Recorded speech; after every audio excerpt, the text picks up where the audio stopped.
All right, good evening and welcome to Sunday Evening Coffee. This is our second attempt at recording our About Us episode. We decided to go back in and re-record it. Sitting across the table from me is my beautiful wife, Krystal. Say hello, babe. Hey, everybody. And sitting on to my right is Jennifer and Jason Zach. Say hey, guys. Hello. Jennifer and Jason are here with us most every week. They're going to kind of walk us through our story tonight. If you're new to Sunday Evening Coffee, you're not kind of up to date on what we're doing. It's Sunday Evening Coffee, culture, and Christianity, and all those things are going to kind of tie back into marriage and how that affects marriage. If you're watching on YouTube, hi. If you're just listening to the podcast, you can't just see us wave at you. But anyway, so tonight, our coffee, it's actually a Thursday night that we're recording, so we're kind of midweek, and we decided to do decaf because realistically nobody wants to be up till 3 o'clock in the morning on caffeinated coffee. We're kind of old people for the most part. Yeah, so I ran out today and I got us some Pete's Decaf Dark House Blend. So we've had a couple of drinks of it, and it's actually really, really good decaf. Really It's good. Yeah, it Most doesn't of the taste time, like decaf. No, most of the time decaf is not great. I don't normally. There's not a decaf before that I can say, man, I like that decaf. But this Pete's this is good. Pete's has been good all their blends. I actually emailed them this week and asked them if they wanted to sponsor the show, and they said no. They said they had lots Thanks of for reading the email. sponsorships currently now, and if that changed, they would let us know. But hey, you got to try, right? That's right. That's right. You have not. Tomorrow, too. Yeah, That's right. You have not because you asked not. That's exactly right. That's exactly right. All right, so we'll go ahead and dive in and kind of get started into our story. And what I want to accomplish tonight is just for you guys to understand, number one, that everybody has a story. And I firmly believe Charlotte Gamble was our church a few weeks ago, and I firmly believe that our seed of sorrow is somebody's promise for tomorrow. She said that, and that's just really resonated with me, and that stuck with me. And so it's not easy to share your story. Jason and Jennifer's story, it'll be out next week, and you'll hear that. And it's not easy for them to share their story. It's not easy for us to share our story, but I do firmly believe that God gets glory from that, and people get healing from every single person's story. So we'll share our story. Just a couple of ways that you can find us. You can always find us at the website at sundayeveningcoffee.com. You can email us at sundayeveningcoffee@gmail.com. So there's my plugs for how you can get to us. And you can subscribe on iTunes. If you're not on an Apple device, you can go to Stitcher, and you can find it there. What's that? It's Who knew? online radio, but you can go and Crazy. subscribe to podcasts there too. So there's a couple places for you to check it out.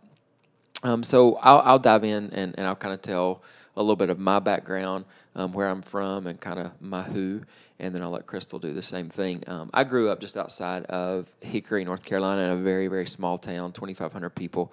My parents actually still live in the house that I was born and raised in, and my dad was divorced before he met my mom, but when he met my mom already had me. So first big shocker of the night, a lot of people don't know that my dad's not my biological dad. If you've ever been around us and I hadn't told you that, you would never know that.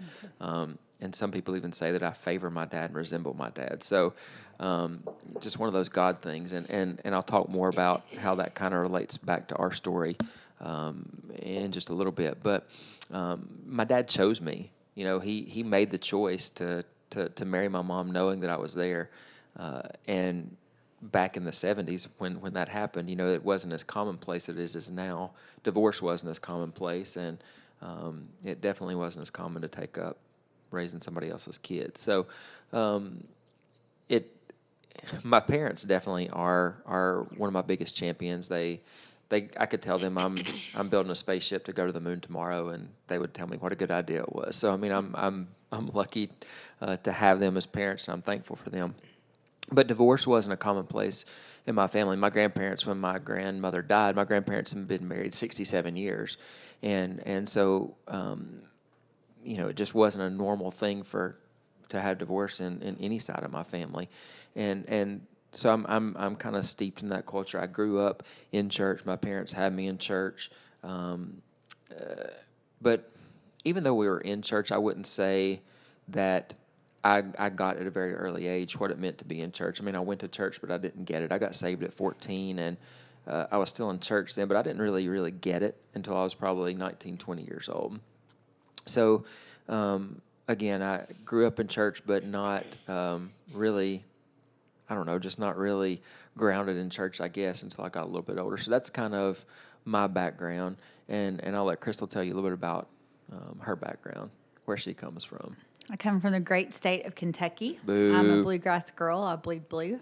I'm married to a Tar Heel who doesn't win as much as I do. So my parents divorced when I was 14. There was divorce in my family as opposed to Brian's. There was a lot of rebellion that came out of the divorce. My parents both went through somewhat of a tough time after that. I think they both tried to do the best that they could with the situation, but they were young. They had me when they were 18 and 20. And so they were still young at this point. They were early 30s, and looking back, I can see where they were in life and what they were dealing with. But again, when you're that age, they seem like they're old as dirt and, like they've gone crazy to a point. But so I became very rebellious, and I made a lot of really bad decisions in life. And basically, I just determined that I didn't need anybody. Definitely didn't need anybody telling me what to do. And I really didn't need anybody in life beyond myself. And I did what I wanted as much as I could. I stayed in a lot of trouble. So were you the problem child? Oh, yeah. Yeah, definitely. They didn't even always know I was the problem, but I was. I was just very good at deceiving them for a lot of years. And then my mom got remarried a couple of years later. And I had some new siblings that came with the deal, which was a great thing. But they all got very involved in ministry and in singing, and I didn't really make any changes to my life. So I was still very much the rebellious kid that I had always been. I ended up getting pregnant at 19, and I had Edie when I was 20, and got married. I married her dad. And that was probably my advice to somebody, present company excluded, you'll know what that means when you hear the Zach's potential testimony there. One time. One time. But my advice is, just because you get pregnant does not mean that getting married is the right thing. That's a lesson that I learned in life. So it was an abusive relationship. Sometimes where you come from in life makes you who you are, and you don't know how to deal with things, and so you handle them all the wrong way, and that's kind of where we both were in life. And so I ended up actually having an affair with somebody who was much, much older than I was. He was actually one of the bosses at the place where I worked, and I saw that as an escape to that relationship. I saw it as a way to get out of a situation that I felt trapped. I didn't have any money. I felt like there was no solution. There was no exit. And I felt like that was a way to get out of that situation. And to make that decision, it wasn't as hard as it probably should have been, because I think I was at a desperate place. But at the same time, I think seeing that, my parents got a divorce, like it wasn't that big of a deal, but it should have been. So at that point, even though your family was on the road traveling and singing about Jesus, were you in church at that point in your life? I probably went some, just because I felt like I had to, but I wasn't living it at all at that point.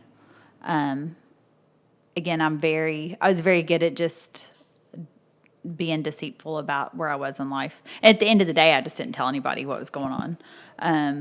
And so I ended up getting a divorce, and then I got remarried, and then I got a divorce, and then I got remarried, and then I got a divorce. So a total of 3. Sounds really bad when you say it. That sounds like a lot. And it is a lot. So I've reached a place where I had to... I think it's important to point out that marriage number 1 and number 3... We're the same person. Yeah. Yes. So my second piece of advice to anybody listening would be, if you've divorced someone once, probably getting remarried to them is not always the best decision. This public service announcement is brought to you from someone who's made that decision in life.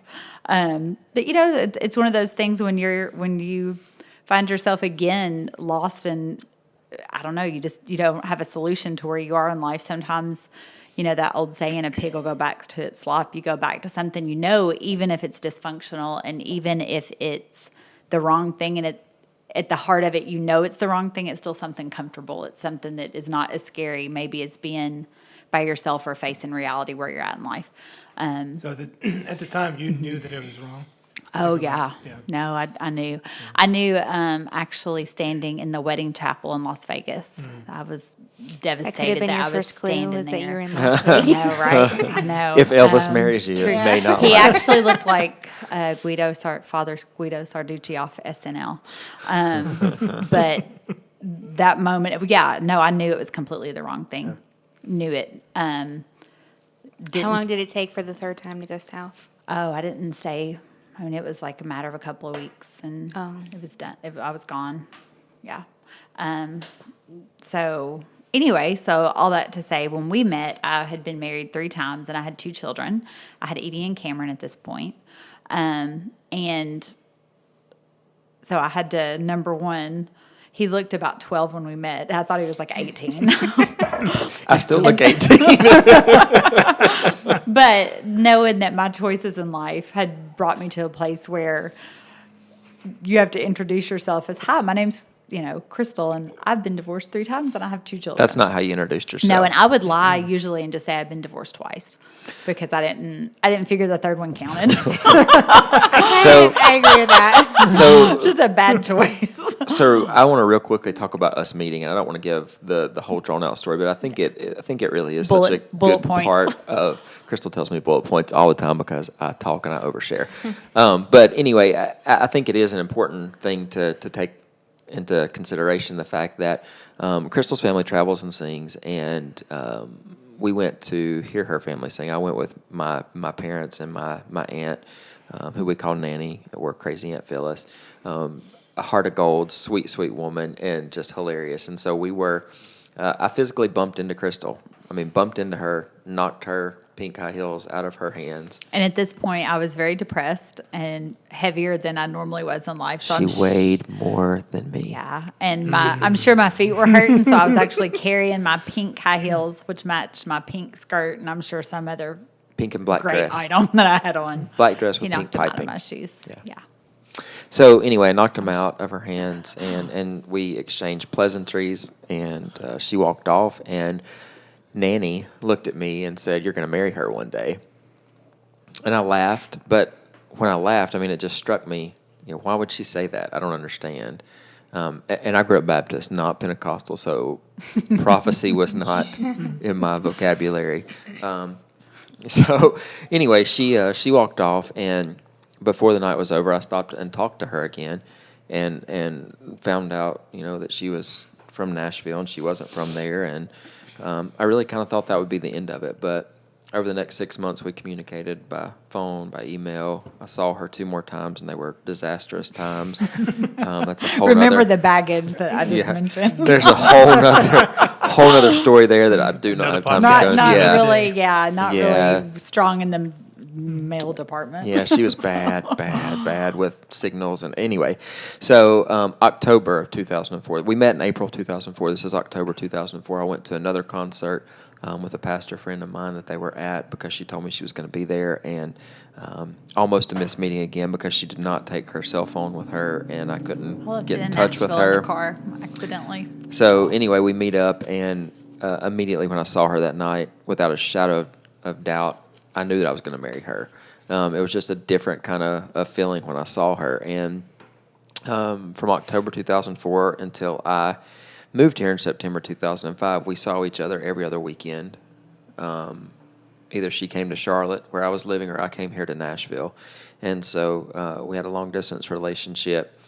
And we laugh because the first time that I came to Nashville was in late 2005 or early 2006, maybe. 2004, November. I'm sorry. Late 2004. It was late in the year.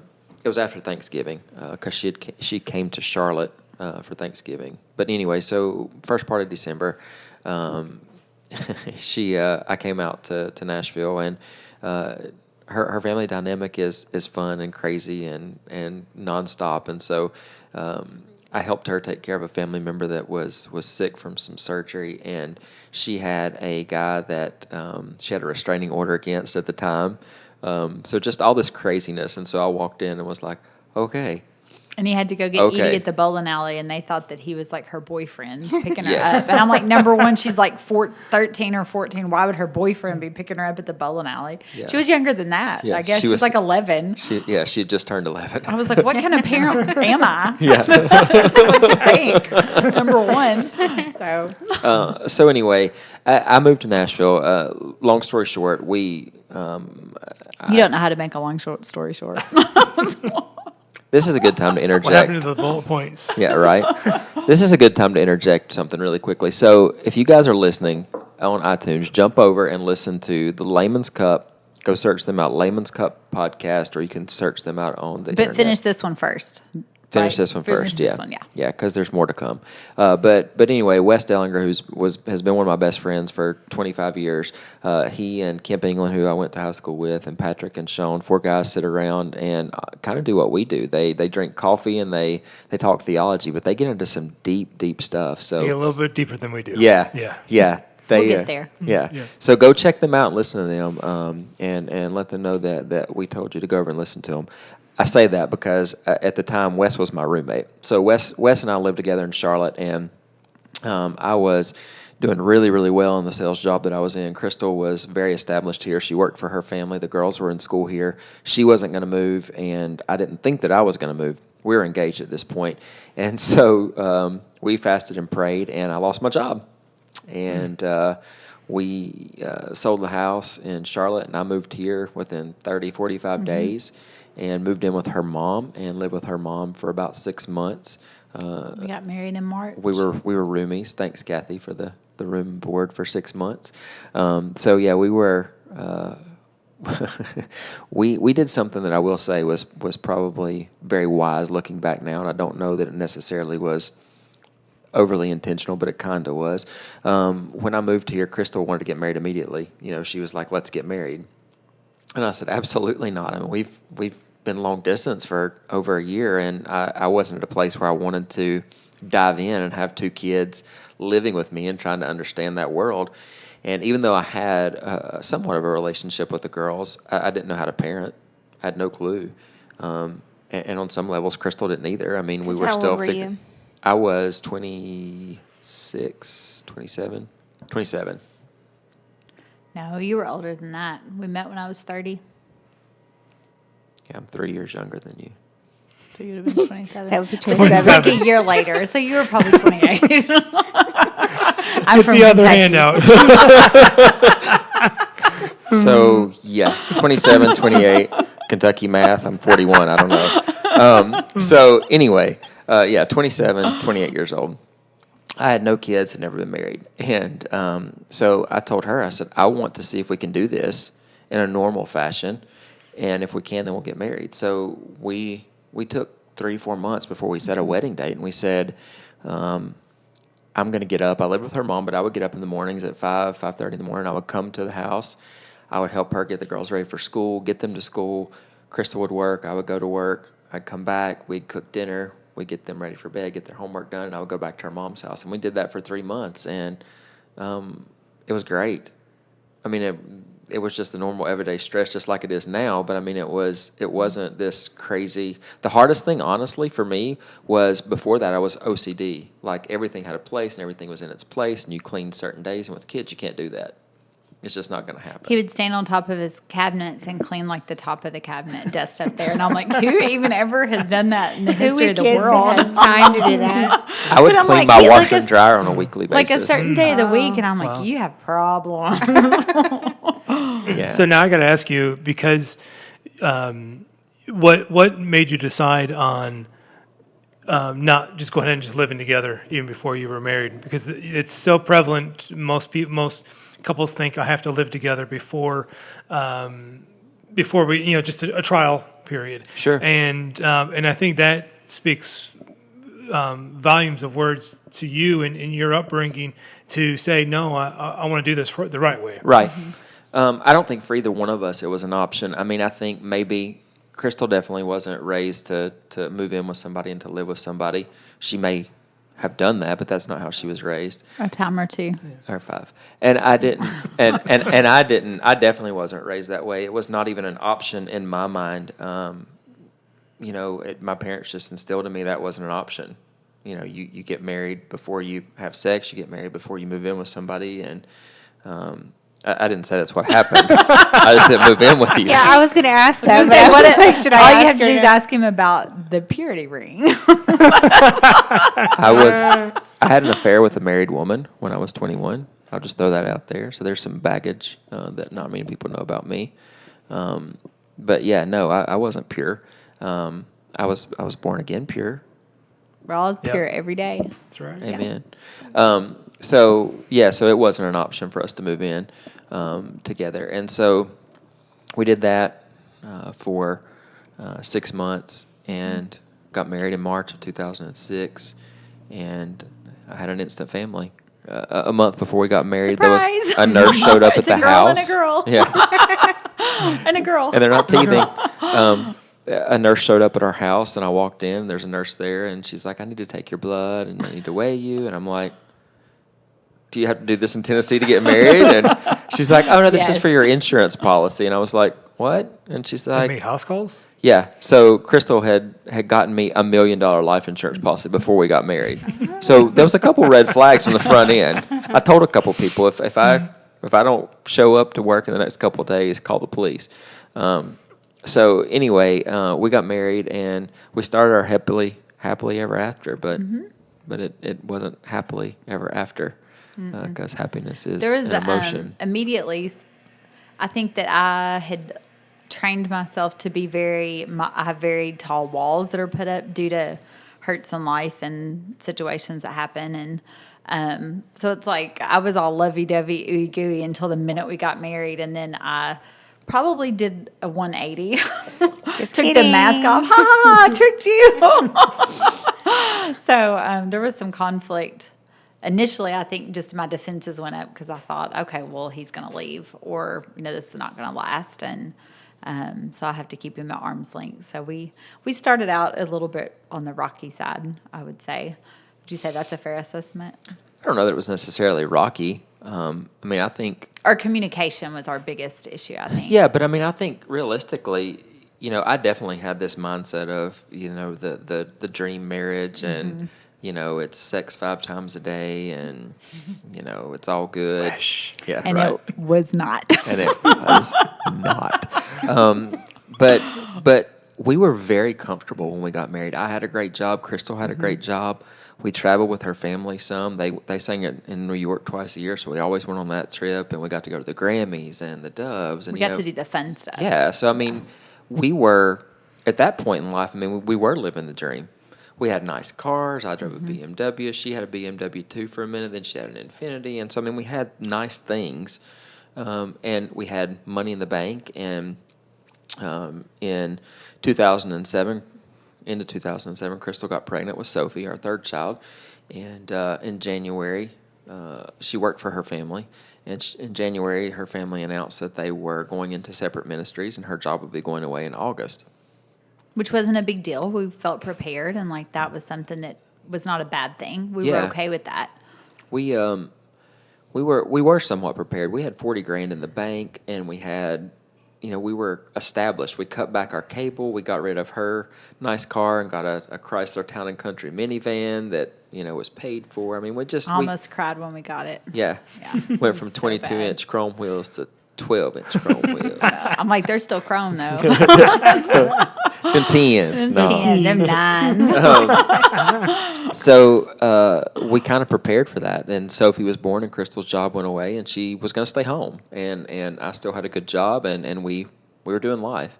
And then January 2008 rolls around, and I lost my job. And, let me just say that when her family went to separate ministries, they all continued to do what they were doing, except for Krystal and Krystal's mom. They were the ones who were mostly affected by that. Krystal's mom started a new career in real estate. She had to kind of pick herself up and dust herself off and go do her thing. And so when I lost my job, Krystal went back to work retail, making $9 an hour. And to put it in perspective, we tithed and gave away in 2007 what we made in 2008. And even when I say that today, it's staggering to think about because it's a God thing that we even lived. I mean, it was bad. There were lots of days that I wanted to get in the car and crank it and sit in the garage. I mean, just because as a man, you feel like, oh my God, I've lost my job. And now I have 3 kids and a wife to try to provide for. And my wife's going out and she's working a $9 an hour job. And you stayed on unemployment for, 6 or 7 months because the job market, just everything crashed. Yeah, it was 2008. I mean, everything tanked. Everything went down. And as soon as I lost my job in not January, the crash hadn't happened yet. So I immediately got my real estate license because Krystal's mom and stepdad were in real estate. Got my real estate license, got them like the second day of April. The crash happened the 18th of April. Yeah. So I had my real estate license and no Nothing houses to for sale. So it was just crash. I mean, just bad deal after bad deal. I laugh because I say that it's probably instilled in Sophie, and Krystal laughed at me back then. But I would say incessantly, God is in control. And I would write Post-it notes, God is in control. And they were posted all over our house, on our bathroom mirrors, on the desk, on the walls, in the kitchen.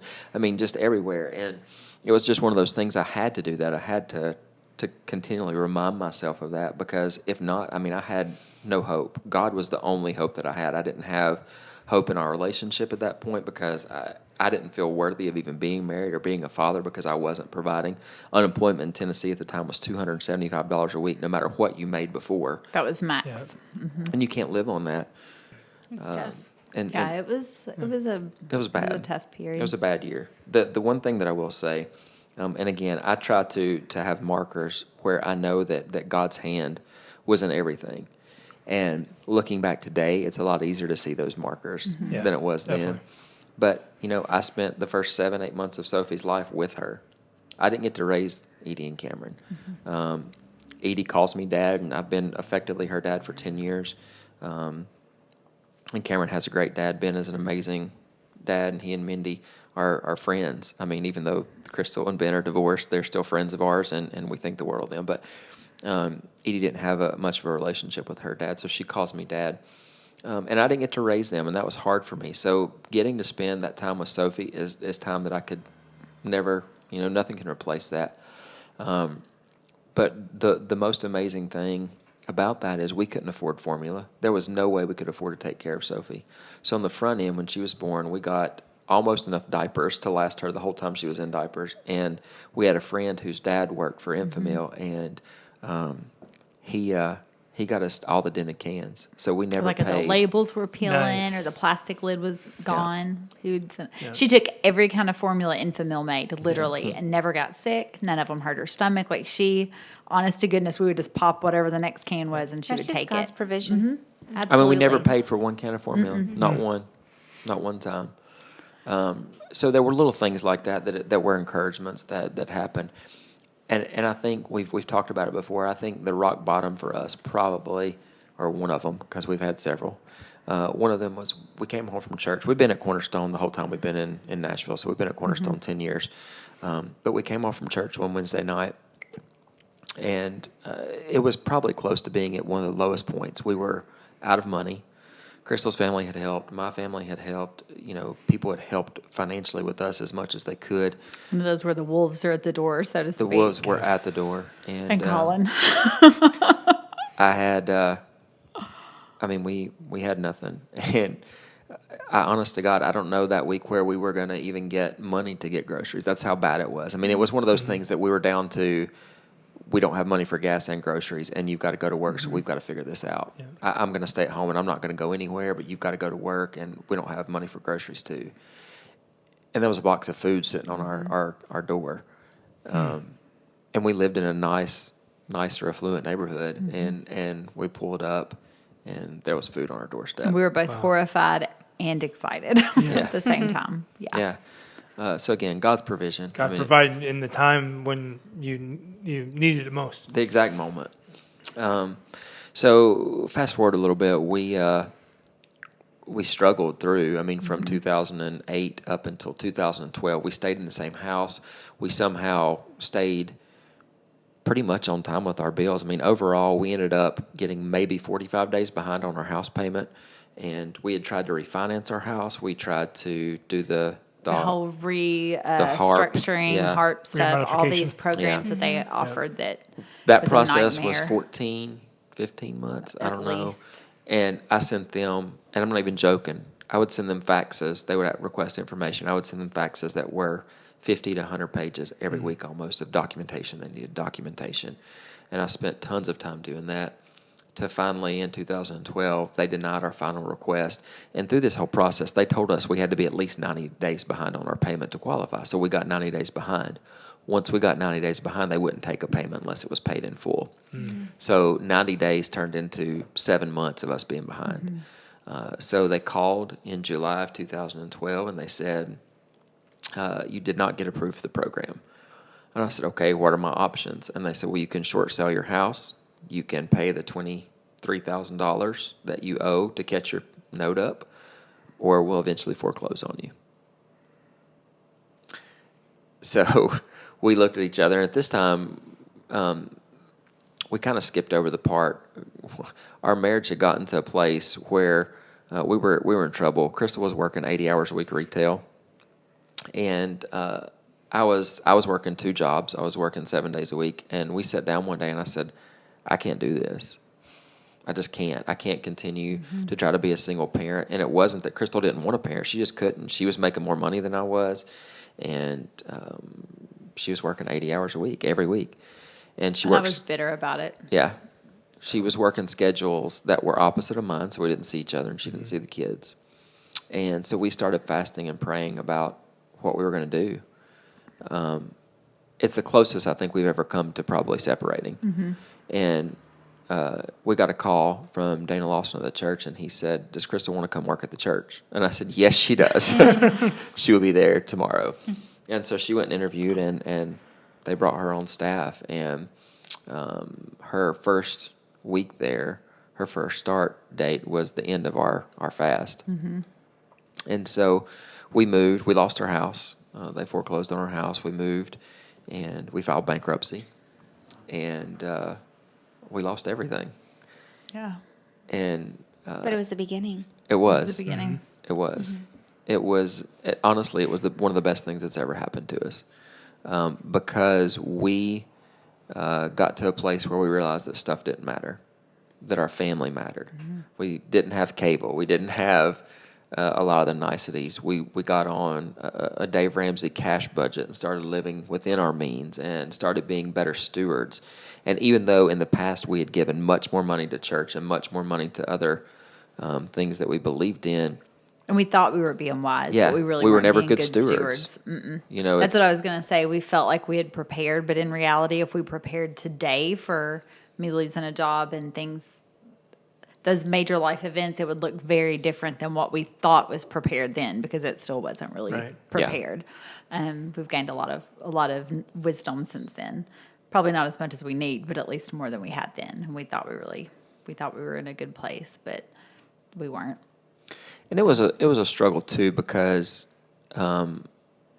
again, when we got married, I had an 800 plus credit score. I'd never been late on a single bill, and so for us to be at the place where we had to file bankruptcy, it was a nightmare. And I think it was a nightmare for Krystal too, because that financial shame was definitely something that.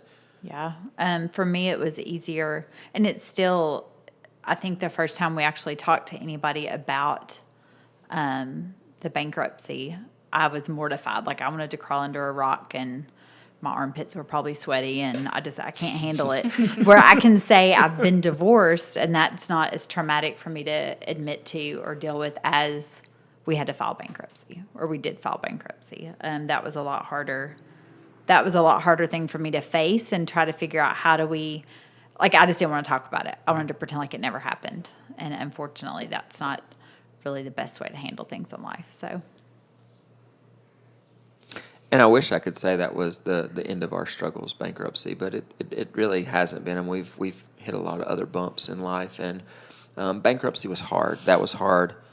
Initially, it was hard on our pride. That's the biggest thing. Oh Yeah. yeah. And it's funny because you don't think, oh, I'm really prideful until something happens in life, and you're like, oh, I have a lot more pride than I thought I did. Yeah. There's When a you lot more lose flesh everything. there than Yeah. yeah. And it's different for both of us too, because I'm an open book. I mean, you guys know I'm a blabbermouth, and if something's going on, I'm quick to, address it and talk about it, and it's not that big of a deal to me. And Krystal is not, and so her second week, maybe third week working at the church, she had to go to youth camp, and she had forbid me to talk about what was Any of going the on house with stuff. us. You actually got the call about the house while I was there. Yeah. So that's when everything kind of went down. Yeah. Yeah. But at camp, she found out that several of the counselors that had gone to camp were in the same situation. Yeah. There were a lot of people that were dealing with the same Look thing. at God's timing on your job and everything. Yeah. Yeah, it was definitely. I mean, it was a godsend for her to go to work at the church and Yeah. to be back on a normal schedule, and where she was able to start being a mom again and a wife, and for us to kind of start rebuilding our marriage. I mean, I don't think we ever really got to a place. We never talked about divorce, and I don't think that it would have ever gotten there. But I think it had gotten to the place that if we didn't fix it, that It was distant. There was a lot of Yeah. distance between us, I think would be the best. Stress. Yeah. Just the stress of life. and we you were know? strangers. Yeah. I mean, she was working 80 hours. She wasn't going to church, but maybe once or twice a month, because she had to open and Work. close on Sundays and Wednesdays, and so we were just strangers. And I'm very, I think that I think by nature I try to work hard. So I very much took it to heart. I worked all I could work. Like if something had to be done, I made sure I was there to do it. I didn't cut myself any slack, given that I was the one making the schedule and responsible. So I probably worked. There were probably times in life when I should have had better boundaries that I didn't have. When I should have been at home, that I was like, no, but it might make another dollar, or it might make something else happen if I'm here. So I like now that I don't have to worry about that. And 8 to 4, Monday through Friday. Nothing No to worry weekends. about. No weekends. you don't no always nights. work to 4 o'clock. No, but I yeah. know. But And I'll give a very much deserved shout out to Edie right here. Edie is our oldest daughter. She's 21, lives in Montana, and that's a whole nother podcast. But she had it not been for Edie when we were in the thick of all this, I don't know what we'd have done, because Edie at the time, she was a teenager and 15, 16 years old, and she very much helped with taking care girls. of Sophie and making sure that she was helping to raise, Sophie and Cameron, helping me do that, because on the weekends when I had to work my second job and Krystal was at work, I mean, Edie was playing house. She was taking care of the kids. So thanks, Edie. I think one of the most important things too is during probably the worst parts of our crisis, we got involved in a Sunday school class, and we got very plugged into some people who, one of the things that they taught in the class were some basic marriage skills. I know things that I didn't know, and very life application, like the personalities and the love languages, and how important your finances and budget are, and love and respect, and all these different resources that I think it's easy to just get caught in the humdrum of, well, that's just the way it is, or, well, that's just my personality, or it's just life, and not realize that there are ways that you can fix it and you can make the changes you need to make to be able to communicate and change your marriage. And I feel like that's something that helped us realize we were kind of in a place that could end up very, Sure. very negative if we didn't figure out how to turn it around. And those skills, I think, is what led us to a place where we do have a better marriage, and we realized that there are resources out there to use. Well, and we figured out the right foundation. We were very fortunate. One of the things that we had talked about is wanting somebody to mentor us. Find a marriage that we respected, and have somebody that had the marriage that we wanted to mentor us. And we did that. Robbie and Vanessa McGee came alongside of us probably 4 years ago, and really walked us through, how to have a successful marriage and what that looks like, and the right tools. And so out of all that, we started a marriage life group. And what does a biblical marriage look like? I feel like in this day and age and the culture we live in, that's hard to even, not only how do you do it, but what's it even supposed to be? Yeah. So just trying to figure out some of those things. Your boundaries. Oh, gosh. Yeah. And so that's one of the things that we'll do throughout the course of Sunday Evening Coffee is we'll hit on those foundations. So probably once a month, Jason and Jennifer and Krystal and I will sit down and we'll talk through those things that we've kind of put into our marriage class or life group and talk about those foundations that are so important that I promise you probably 80%, even of Christian couples, don't have those foundations right. You know, when we look But some at don't know to have them. Yeah. No, they don't. And it's an ongoing, it's like they can shift and change, not the principles, but maybe how they apply to your life. And it's a constant, you have to evaluate constantly where you're at and what you need to work on. Yeah. So. And they're foundational things, and just to kind of give you a heads up and a rundown. So we talk about what is a biblical marriage. We talk about how your personalities affect marriage, which is a huge thing. We have two very dominant personalities. Yeah, had that discussion Sunday or Monday. We talk about sex. We talk Let's talk about sex, baby. Baby. Let's talk about you. We talk about love and respect. We talk about yeah, that's a good one. We talk about budgets and finances, which is huge. That and sex are probably, I would definitely say, excuse me, are the two biggest issues in marriage. Don't y'all think? Oh, yeah. Sex so. and finances. Yeah. I I think they're two of the biggest conflicting areas where like conflicts come up like a dust storm or something. I think one of the biggest things is that if you don't make a priority, then the sex part, you lose connection between your spouse. And then your finances, obviously you need structural finances to live and carry your family and have support from your spouse. So that is all so intertwined that you definitely have to have those as top priority. Yeah. Good Yeah, stuff. so we talk about a lot of different things on the foundational side, and honestly, that's where this came from. That's where Sunday Evening Coffee came from, is because more times than not, we would find ourselves sitting down with a couple over a cup of Talking coffee, about it. talking Yeah. about some of those issues, and for a long time now, God has just breathed in me that, you know what, there are people that need to hear these stories.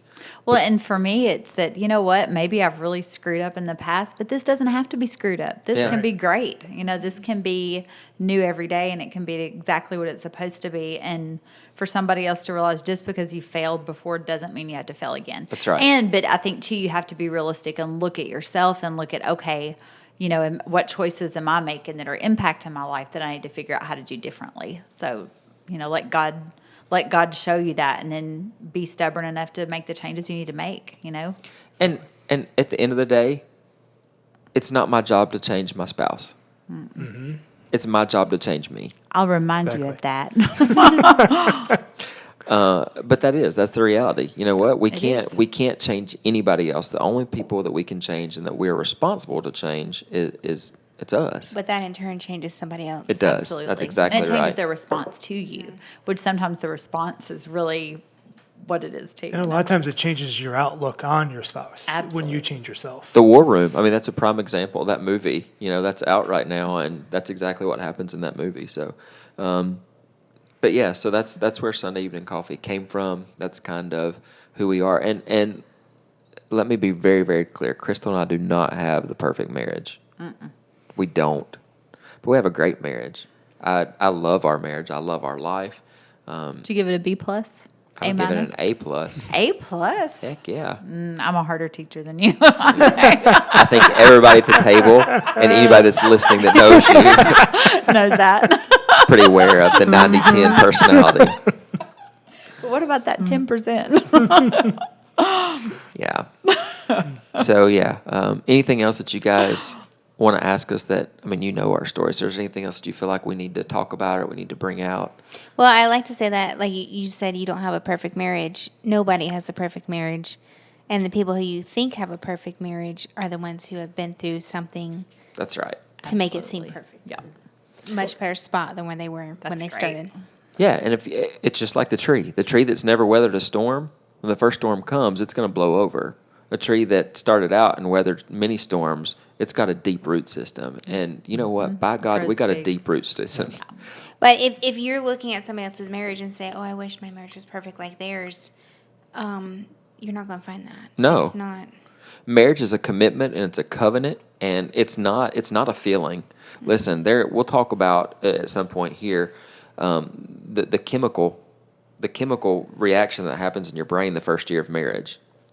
There is a lust factor. There's a chemical factor in what goes on the first year. After that, it wears off, and you wake up and you think, "Oh my God, I'm not drinking that tea again. That tea tastes bad. I don't want to drink it again." Throw it out. Throw it Throw it out. out. And then it becomes a choice. You know, you have to decide not to suffocate them with a pillow when they're snoring and they've got their mouth open and drools. I'm know not you're talking about my wife. Well, one thing we learned last week, I think it was in our life group, was that you did Love Dare. From the Fireproof movie. You want to share a little bit about that? I think that was a pretty cool story. Yeah. So this was actually Probably 5 years ago, maybe 4 years ago. No, we were still at Chesapeake. So I mean, it was while we were in the old house. It was 2010, 11. Okay. Yeah, I'm sorry, 5 years probably. Anyway, so I decided, right? I know I just did some Kentucky math. Too bad you can't play some Kentucky ball. Ooh. Wow. Go ahead. So I decided to do the Love Dare and give Krystal the book with all my notes in it from doing the Love Dare as a gift. And I knew he was excited about the movie and thought it was great. And I thought, how amazing to get him the Love Dare, because I thought he would really enjoy that. So I wrapped a new copy for him for Christmas.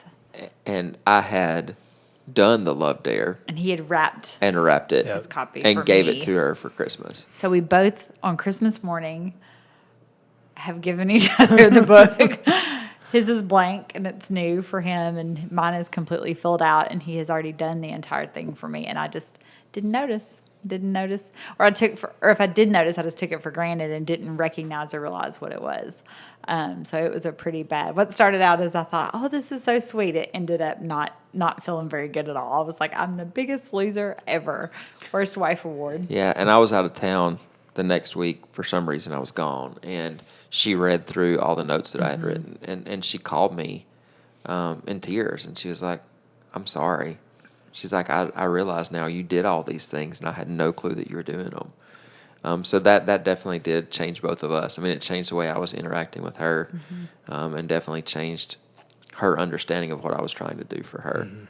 And that's one thing that we talked about in life group too, is being more aware of those things. And it's not that we don't do things for each other. We're just not aware of. So when you become aware of it, then you go, "Wow, wait a minute, look at all this stuff that my spouse is doing for me." Because a lot of times you could be too caught up in your own just work, life and family life, and you don't allow time to do those selfless acts of kindness to your spouse, and because just life happens, and I think that's very important to do. And I think that book is a wonderful tool to use, just to allow you to think of different things and to show your wife or your spouse a way of your actions. Yeah, for sure. And I'm just thinking, as long as they notice. She's Thanks for bringing it up, here. Jason. I appreciate it. It still makes me feel bad to this day. So a little guilt, but God's been very good to us. So yeah. So I'll close with this. We truly feel like this is God breathed, and know this: if you're listening to this podcast, know that we've prayed for you fervently for weeks before this even came about, and even tonight before we started recording this, we prayed specifically for the people that would listen to this. So be encouraged. You'll find this out over the course if you listen. There's nothing that God can't fix. Amen. There's no heartache. There's no hurt that God can't heal. And there's nothing he can't use. And there's nothing that he can't use. Everybody has a story, and some people's are more gripping than others because of just our flesh. But everybody's sin is sin. It all looks the same to God. And so no matter what you're going through right now, just know there's hope, and don't ever give up. Always turn back and look to God for the answers. And your marriage, no matter how far down the road to divorce you are, it can be fixed. It can be healed. I believe that, and I know everybody sitting at this table believes that, because I think at some point or another we've all been there. So be encouraged. Please go subscribe, and I'm going to beg probably every week, give us a review. We want to hear what you think. That's right. Yeah. Go if you're on iTunes, give us a review. Say, these people are crazy. Don't be mean though. We can't change our voices or anything like that. Yeah. So we can get like a Darth Vader mask to talk through. Krystal thinks she has the worst voice to be Terrible. recorded ever, but everybody thinks that when they hear themselves. So anyway, iTunes, YouTube. If you're watching on YouTube, let us know that. We've got a little bit of a following on YouTube already, so that's exciting. And That's a little bit of an overstatement, but whatever. Positive personality. I'll overstate. I don't mind. Negative Nelly. That's right. I know. Somebody's got to be in. Yeah. Right there Debbie with you. Downer. Dream Slayer. Yeah, Dream Slayer. Follow what's chickens. So, SundayEveningCoffee.com. On Facebook, facebook.com/SundayEveningCoffee. SundayEveningCoffee@gmail.com. So send us an email. Tell us you like it. Tell us you don't. We'll be happy to hear from you. And if you need anything, email us. If we don't know the answer, we'll put you in contact with somebody who does. But Not like money or anything, but like advice. not like money. If you want to send us money, please do. Yes. We're We'll already, take a love offering. Yeah. As Michael Del We're Giorno not says in doing his money. episode, we're looking for a seed offering. We only have 4 mics and our sound equipment. We've borrowed the soundboard from Krystal's ex-husband. So, I mean, it's just, we're... And he had the mics too, so we're Yes. pretty thanks, Ben.